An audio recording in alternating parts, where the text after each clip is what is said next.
Hello, जय हिंद दोस्तों। और आज की जो हमारी क्लास है वो आपकी आर्मी की रहेगी। यहाँ पर हम पॉलिटी के टॉप 30 प्रश्नों का टेस्ट लगाएंगे और ये सभी के सभी प्रश्न आपके एग्ज़ाम के लिए बहुत ज़्यादा इम्पोर्टेंट है। आपको पता है आपका जो एग्ज़ाम होता है आर्मी का, उसके अंदर 4 से 5 प्रश्न सिर्फ पॉलिटी से ही पूछे जाते हैं। तो यहाँ पर हमने प्रीवियस ईयर के क्वेश्चन भी ऐड किए हैं और साथ साथ मैंने नए क्वेश्चन भी ऐड किए हैं जिनका लेवल आपके आर्मी के एग्ज़ाम का ही है। तो यानी सभी के सभी प्रश्न जो हैं वो आपके लिए बहुत ज़्यादा संभावित हैं, एक्सपेक्टेड हैं। तो चलिए अपना टेस्ट लगाते हैं। उम्मीद करूंगा सेशन आपको हेल्पफुल लगेगा। और आपको पता है रोज़ सुबह 10 बजे हमारी लाइव क्लास होती है, तो रोज़ सुबह आपको 10 बजे हमारी क्लास ये ज़रूर अटेंड करनी है। तो देखिएगा, ये हमारी पॉलिटी की क्लास है। इसमें आपको आंसर के लिए ज़्यादा समय नहीं मिलेगा। यहाँ पर हम टॉप 30 क्वेश्चन डिस्कस करेंगे। आपको फटाफट से आंसर देना है मेरे साथ और आंसर के साथ आंसर मैच करना है और बाद में आपको बताना है कि आपका स्कोर कितना है, आपकी तैयारी कितनी है। तो चलिए स्टार्ट करते हैं पहले प्रश्न से। पहला प्रश्न है आपके स्क्रीन पर, संविधान सभा के सम्मुख किसने संविधान की प्रस्तावना प्रस्तावित की थी? ऑप्शन सारे आपके सामने स्क्रीन पे हैं, फटाफट से आपको आंसर देना है। और जिन्होंने भी ऑप्शन बी चूज़ किया है, पंडित जवाहरलाल नेहरू, उन सभी का आंसर बिल्कुल करेक्ट है, ऑप्शन बी। बढ़ते हैं नेक्स्ट प्रश्न पे। क्वेश्चन नंबर हमारा सेकंड है यहाँ पे, भारत में वित्त आयोग के सदस्यों की नियुक्ति किसके द्वारा की जाती है? और देखिएगा, वित्त आयोग जो है ये आर्टिकल अनुच्छेद 280 के अंतर्गत निहित है, आपको ये भी पता होना चाहिए। और इसके जो सदस्यों की नियुक्ति है वह राष्ट्रपति के द्वारा की जाती है। तो जिनका भी आंसर ऑप्शन बी है, राष्ट्रपति, उन सभी का आंसर बिल्कुल सही है। सभी को आंसर मैच करने हैं अपने। क्वेश्चन नंबर थर्ड देखिएगा यहाँ पे, राज्य लोक सेवा आयोग के सदस्यों की नियुक्ति कौन करता है? ये भी प्रश्न आपके आर्मी के एग्ज़ाम में आ चुका है और कई बार रिपीट हुआ है, बट यहाँ पे आपको पढ़ना है राज्य लोक सेवा आयोग के सदस्यों की नियुक्ति। तो यहाँ पे आपका ऑप्शन ए राज्यपाल बिल्कुल सही होगा, ठीक है। अगर इसकी जगह आता आपसे संघ लोक सेवा आयोग के सदस्यों की नियुक्ति, तब आपका आंसर क्या होना था? राष्ट्रपति होना था। तो ये दोनों क्वेश्चन अलग अलग हैं, इनका आप ध्यान रखेंगे। बढ़ते हैं नेक्स्ट पे। क्वेश्चन नंबर यहाँ पे आपके सामने है 4, राज्यसभा कब भंग होती है? तो देखिएगा, राज्यसभा क्या है? संसद का उच्च सदन है। राज्यसभा को कोई भी कभी भी भंग नहीं कर सकता। तो यहाँ पे आंसर होगा ऑप्शन डी, राज्यसभा कभी भी भंग नहीं होती है, राइट। और देखिएगा, आप सभी की तैयारी कंटिन्यू रखने के लिए हमने एक चैनल के साथ और कोलैबोरेशन किया है, क्योंकि उनका कंटेंट वाकई में बहुत ही बेनिफिशियल है आपके एग्ज़ाम के लिए। तो अगली आवाज़ 15 सेकंड के लिए आप उन सर की सुनिएगा, ये रही। हाय दोस्तों, आप सब बच्चे सोच रहे होंगे कि मैं कौन हूं। तो भाई, मैं एक फौजी हूं, भारतीय सेना में जॉब करता हूं और मेरा एक छोटा सा यूट्यूब चैनल भी है, इंडियन आर्मी स्टूडियो नाम से, जहां मैं हर शाम 8 बजे इंडियन आर्मी के एग्जाम के रिलेटेड जीके, जनरल साइंस और मैथ का वीडियो बनाता हूं। अगर आप में से कोई बच्चे हमारे चैनल पर आके पढ़ना चाहते हो तो डिस्क्रिप्शन में लिंक है, फर्स्ट कॉमेंट पर भी लिंक है, आप आके हमारे चैनल पर पढ़ सकते हो, या फिर आप डायरेक्टली यूट्यूब पर सर्च कर सकते हो इंडियन आर्मी स्टूडियो, तो आपको हमारा चैनल मिल जाएगा। और हर शाम 8 बजे हम वहां पर लाइव क्लास देते हैं जीके, जनरल साइंस और मैथ का। और आप सभी से रिक्वेस्ट करना चाहूँगा कि आप एक बार जाके सर के चैनल को ज़रूर विजिट करेंगे, क्योंकि वहाँ पर भी आपके लिए जीके, साइंस, मैथ की वीडियोज़ अवेलेबल हैं और वो प्रीवियस ईयर भी करवाते हैं। तो सभी आपके एग्ज़ाम के लिए बहुत ज़्यादा इंपॉर्टेंट है और उनका वो आपको फ्री PDF भी देते हैं, ठीक है। तो लिंक आपको डिस्क्रिप्शन में मिलेगा और फर्स्ट कमेंट बॉक्स में लिंक मिलेगा। आप जाके सर के चैनल को ज़रूर विजिट करेंगे एक बार और उनके साथ भी जुड़ेंगे। क्वेश्चन नंबर 5 डिस्कस करते हैं। इसी के साथ हम यहाँ पे, भारतीय संविधान द्वारा मौलिक अधिकार दिए गए हैं, फटाफट से आपको आंसर देना है। तो देखिएगा, यहाँ पर जिनका आंसर ऑप्शन बी आ रहा है, समस्त देशवासियों को, उन सभी का आंसर बिल्कुल सही है कि मौलिक अधिकार जो है वो भारत का नागरिक है, सिर्फ उसी को प्राप्त होते हैं, ठीक है। क्वेश्चन नंबर यहाँ पे 6, भारत में राष्ट्रपति अपना त्याग पत्र किसके समकक्ष पेश करेंगे? ऑप्शन आपके सामने सारे स्क्रीन पर हैं। तो राष्ट्रपति अपना त्यागपत्र जो है वह उपराष्ट्रपति को पेश करता है। यहाँ पर सभी का आंसर बिल्कुल सही आ रहा है, क्योंकि क्वेश्चन बहुत इजी है और बहुत बार आपके एग्जाम में आया है। क्वेश्चन नंबर 7, संविधान की किस अनुसूची में क्षेत्रीय 22 सम्मिलित भाषाओं का उल्लेख है? ठीक है, कि 22 भाषाएं सम्मिलित की गई हैं। कौन सी अनुसूची है? और ये क्वेश्चन आपके जीडी में 2019 में ही आया था। अगर आप पेपर उठा के देखेंगे पिछला, उसमें पूछा गया था कि किस अनुसूची में 22 भाषाओं का वर्णन है। तो यहाँ पर ऑप्शन सी, सभी का आंसर बिल्कुल सही आ रहा है, ऑप्शन सी, यानी कि 8वीं अनुसूची में 22 भाषाओं का वर्णन किया गया है। बढ़ते हैं क्वेश्चन नंबर 8 पे। भारतीय संविधान का निम्नलिखित में से कौन सा पक्ष यूएसए के संविधान के समान है? यानी कि कौन सा जो पक्ष है वो यूएसए यानी कि अमेरिका के संविधान से लिया गया है। ऑप्शन आपके सामने हैं और ये प्रश्न भी आपके एग्ज़ाम में आया है। अगर ये प्रश्न नहीं भी आया होता तो आगे ज़रूर आता किसी ना किसी एग्ज़ाम में, इसलिए ये प्रश्न आपको इम्पोर्टेंट है, याद होना चाहिए। तो यहाँ पर ऑप्शन ए मौलिक अधिकार जो है वो बिल्कुल सही होगा। मौलिक अधिकार यूएसए के संविधान से लिए गए हैं, उन्हीं के संविधान के समान है। उम्मीद करूंगा सभी ने आंसर बिल्कुल सही दिया होगा। क्वेश्चन नंबर यहाँ पे 9 देखिएगा। पार्लियामेंटो सुधार बिल किस वर्ष में पारित किया गया? ऑप्शन आपके सामने हैं और आप सभी को पता है ये प्रश्न भी आपके लिए इम्पोर्टेंट है, बेसिक क्वेश्चन है, आता रहता है एग्जाम में। तो जिन्होंने भी ऑप्शन सी दिया है 1909, उन सभी का आंसर बिल्कुल सही है। बढ़ते हैं नेक्स्ट पे। Question number 10। मौलिक अधिकारों में संशोधन करने में कौन सक्षम है? वेरी वेरी इंपॉर्टेंट क्वेश्चन है। मौलिक अधिकारों में संशोधन करने में कौन सक्षम है? अब संशोधन का अर्थ मैं आपको समझा दूं। पहले संशोधन होता है कि उसमें कोई बदलाव करना, उसमें कोई अच्छी चीज़ जोड़ना या फिर कोई बुरी चीज़ निकाल देना, तो वो होता है संशोधन। तो मौलिक अधिकारों में संशोधन करने का काम कौन करती है? वो करती है संसद। ऑप्शन बी जिन्होंने भी दिया है उन सभी का आंसर बिल्कुल सही है। ओके, क्वेश्चन नंबर यहाँ पे हमारा है 11। राष्ट्रपति राष्ट्रीय आपातकाल की घोषणा किन परिस्थितियों में कर सकता है? फटाफट से आंसर देना है आपको।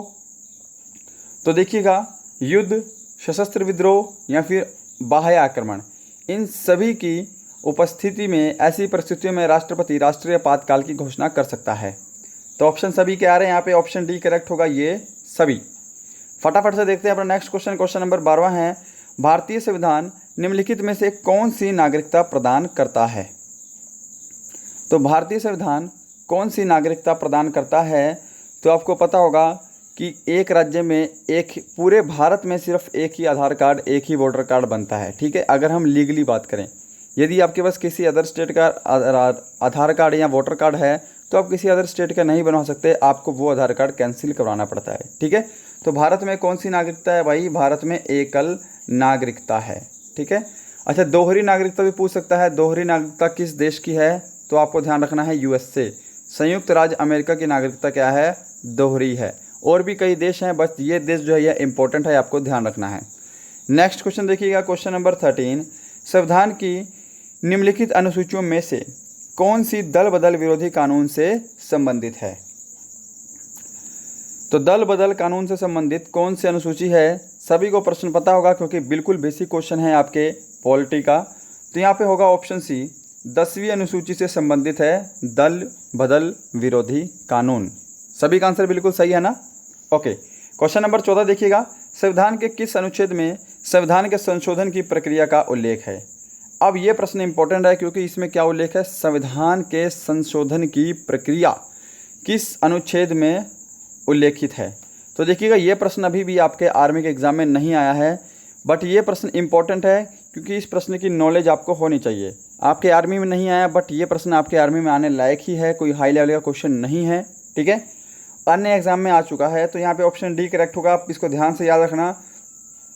अनुच्छेद 368 में संविधान संशोधन की प्रक्रिया का उल्लेख है। अनुच्छेद 368 सभी को याद होना चाहिए वाला प्रश्न। क्वेश्चन नंबर 15 है आपके सामने। निम्नलिखित में से कौन सा संसद का अनन्य भाग नहीं है?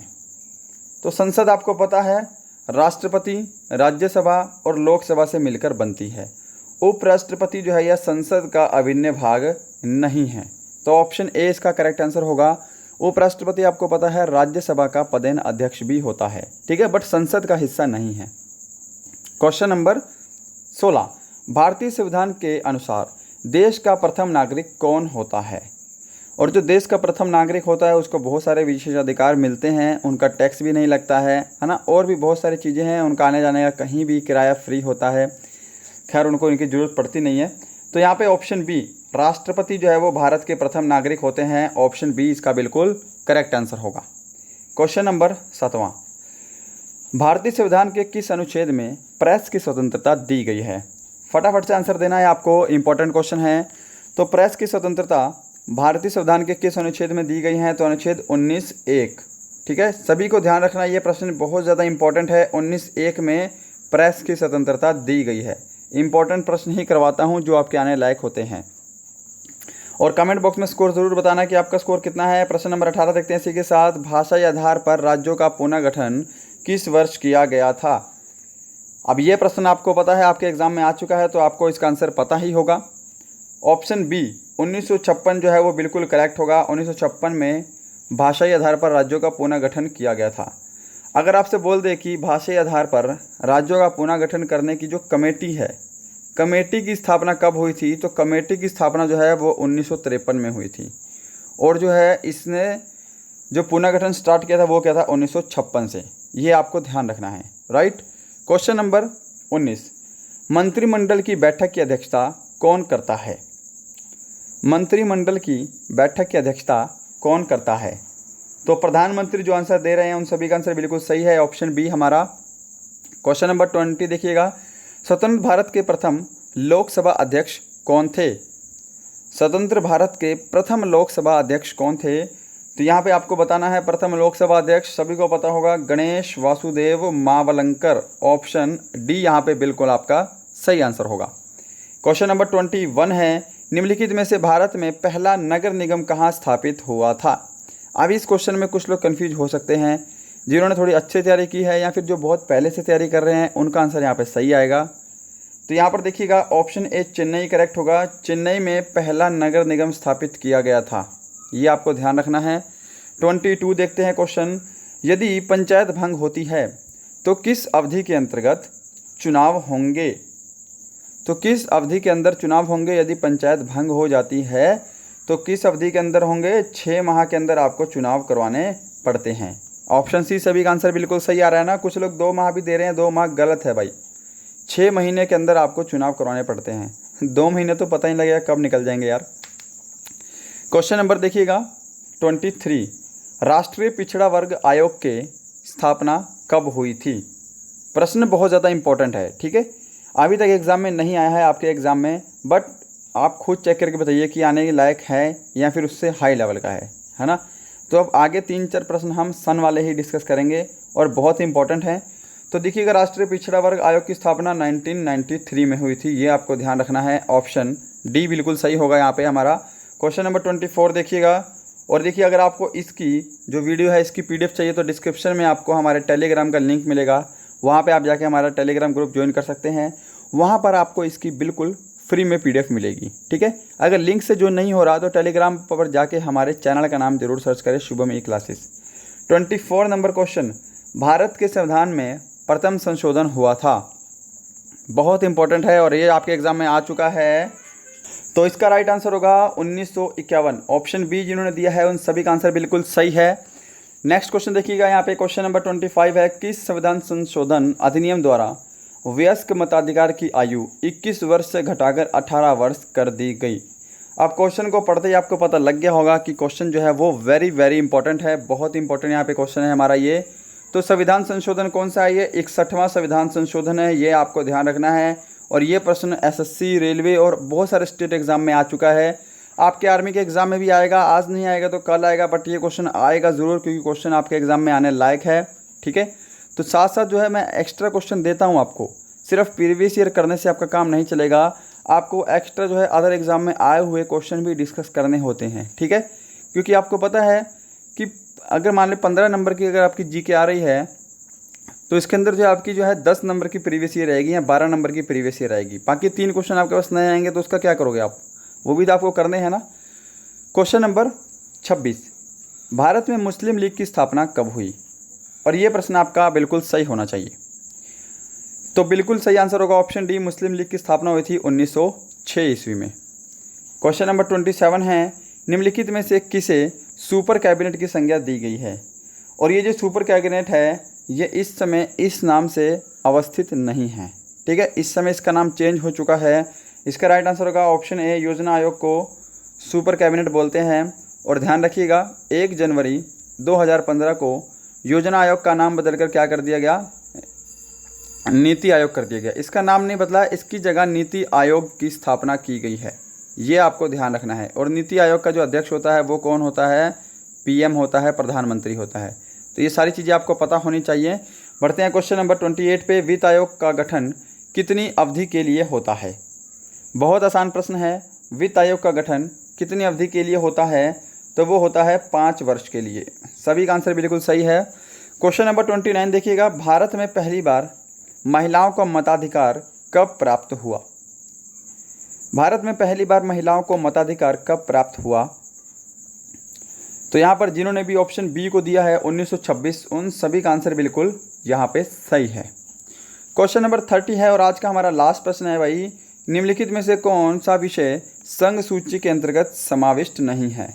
तो आपको पता है 3 सूचियाँ हैं, संघ सूची, राज्य सूची और समवर्ती सूची। तो यहाँ पर आपको बताना है कौन सा विषय जो है वो संघ सूची के अंतर्गत आता है। तो ध्यान रखिएगा, यहाँ पर जो जनगणना है ये संघ सूची के अंतर्गत आती है, जिसको हम केंद्र सूची भी बोलते हैं। तो जिन्होंने भी ऑप्शन डी को चूज़ किया है वो बिल्कुल सही है। ऐसे प्रश्न आपके एग्जाम में आ जाते हैं कि शिक्षा कौन सी सूची में आती है ना, वन कौन सी सूची में आते हैं। तो ये सभी आपको पता होने चाहिए, जो इंपॉर्टेंट है उनकी बात कर रहा हूँ। तो गाइज ये थे आपके टॉप 30 क्वेश्चन। उम्मीद करूँगा सेशन आपको हेल्पफुल लगा होगा और इसका पीडीएफ आपको डिस्क्रिप्शन में मिल जाएगा, वहाँ से आप पीडीएफ को ज्वाइन कर सकते हैं, डाउनलोड कर सकते हैं और अपनी प्रैक्टिस दोबारा से कर सकते हैं। और एक बार फिर से बोलूँगा कि इंडियन आर्मी स्टूडियो वाले चैनल को आप जाकर एक बार विजिट करें, उनका चैनल जरूर सब्सक्राइब करें, आपको वहाँ से ही बहुत ज़्यादा हेल्प मिलेगी। तब तक के लिए जय हिंद, जय भारत।